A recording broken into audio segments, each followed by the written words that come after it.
The reason we run these inspiration breakfasts is to share inspiration. On every project we work on, we draw on inspiration to stretch our thinking. And we need to stretch our thinking to find the kind of inspiration insights that unlock effective solutions, because if you don't find those inspiration insights, you cannot land at the effective answers that will mean you get the highest chance of success in innovation, and that's what we're about. Activity-based working, we know, is estimated to save about a third of your accommodation costs. Hub spaces are popping up everywhere. The Greenland Centre, which will be Sydney's tallest building, has got 3 floors of dedicated creative space allocated within it. Barangaroo is going to drive offices paperless. Last month, valued at $3.5 billion, showing the value of collaborative software. So activity-based working and remote working, flexible hours, decentralized corporate spaces are here to stay, but at what cost? And that's what we're here with this panel to find out today. Angela, you've designed offices for people such as Google and Qantas. Is the old office as we knew it dead? I've been designing offices for 20 years, and in that time the pace of business has become faster. The pace of technology has driven increased competition, and what we've really seen is that business leaders have really started to understand the impact that built environment can have on an organisation. So our old ideas of what the office used to constitute are dead, and the office has evolved into something that's much more deconstructed than it ever was. And Rachel, what is the cost? How are we responding as individuals to this rapid change? Where we see this big change playing out is that people are finding it difficult to disconnect with technology. It's manifesting itself obviously in the psychological symptoms of mental health in terms of depression or anxiety or stress, but also credible impact on business performance, costs of absenteeism, sick leave, conflict in the workplace, decreased productivity, performance issues. There's a lot of hidden costs associated with that, and it's estimated now that mental health issues are costing Australian businesses about $20 billion. How are we designing in an ability to actually accelerate and improve connection rather than dislocation? A lot of organizations are moving to unified communication, so basically through your computing device you have your phone, you have video conferencing capability. So you physically don't meet, you meet virtually, you collaborate using tools virtually where you're sharing documents, you're working live on documents virtually. So you still have that interaction, you're just not face to face. So we still need that social interaction and that human interaction though, and I think that becomes more important than ever, that we design those programs physically and socially into workplaces, because I was talking before about that movie Her, which is in the not too distant future, when everybody is so connected to their technology that they've become socially retarded and no one knows how to physically communicate anymore. But we're also seeing that now some managers actually don't know how to communicate in some of those honest, authentic, tough conversation situations, because they're actually relying on technology to do that in a quick and short way. How do you adapt the workplace for those different personality types, for those different working styles? The first point really is to understand that organisation and how it works.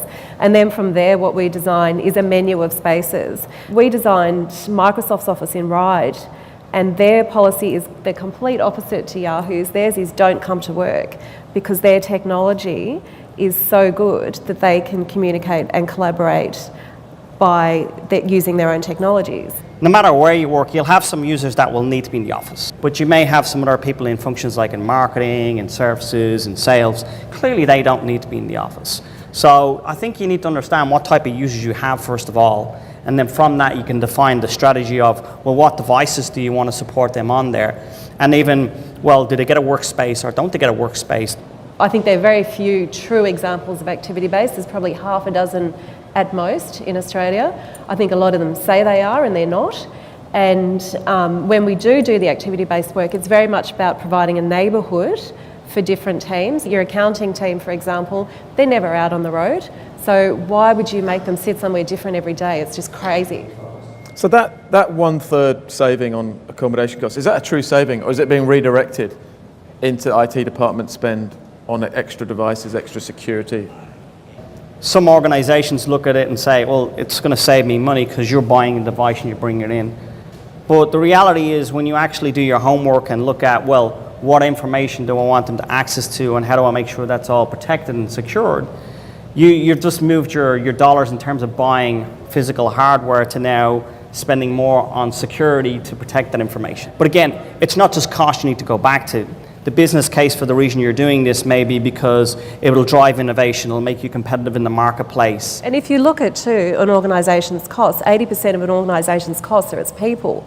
And usually a fit-out cost is, maybe around 1 or 2% of that operational cost. So if you want to make the biggest impact on your organisation, you want to influence that 80%. So that 1/3 cost saving is really not the right thing to be looking at. What we're looking at is how much more productive you can make that 80% and how much more engaged you can make that 80%. And what new strategies do we need on a people front to ensure that the space works, the technology works, and we don't hit that work-life blur trap that you talked about, that disengagement? What do we do to secure the mental well-being of our people?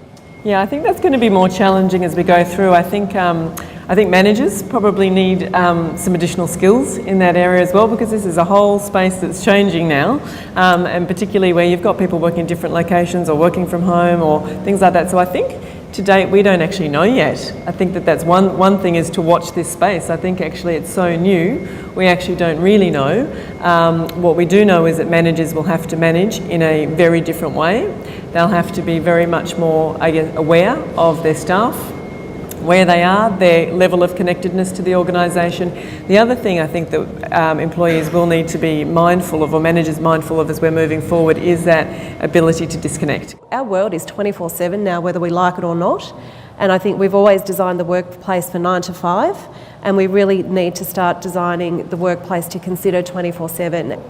I'd like to see more of an equal addressing of people and technology and place, because I think if that would be my equation for the future workplace, that those three things are addressed equally, because it's like a tripod. If there's one leg missing, it falls over. And once we address those things equally, we start to design really intelligent spaces that really serve the needs of the people and the business.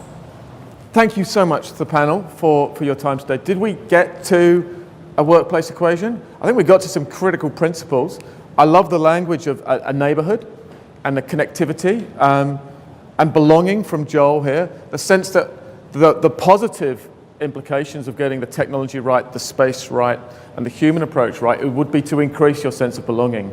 Your flexibility, so you remain competitively placed within the market, that you attract the best talent who want devices that work around their lifestyle and want a workplace that works around their lifestyle too. It does feel like there's a generational shift. I feel, sadly on the wrong side of that generational shift, but that there's a generational shift that we need to adapt our working practices for a new way of working, a new generation's way of working. What is that workplace equation? Angela said equal parts space, technology and people, and it feels like the best place to go in terms of that. In terms of creating creativity, I'd love to have dug a little bit more into what the technical implications are for really fast tracking our ability to innovate together as a group. But I think that's happening around us, it's happening organically. And a great point there is that maybe the part of that larger belonging is belonging back to the communities we work in, that if you can work in different spaces alongside other people who aren't from your business, you'll join a neighbourhood. Those local hubs that you talked about, hopefully they've got lots of different small businesses in there, and they'll have an impact on the environmental sustainability of those environments too. Everybody, thank you so much for your time, but first of all, thank you to the panel, Angela, Jeff and Rachel.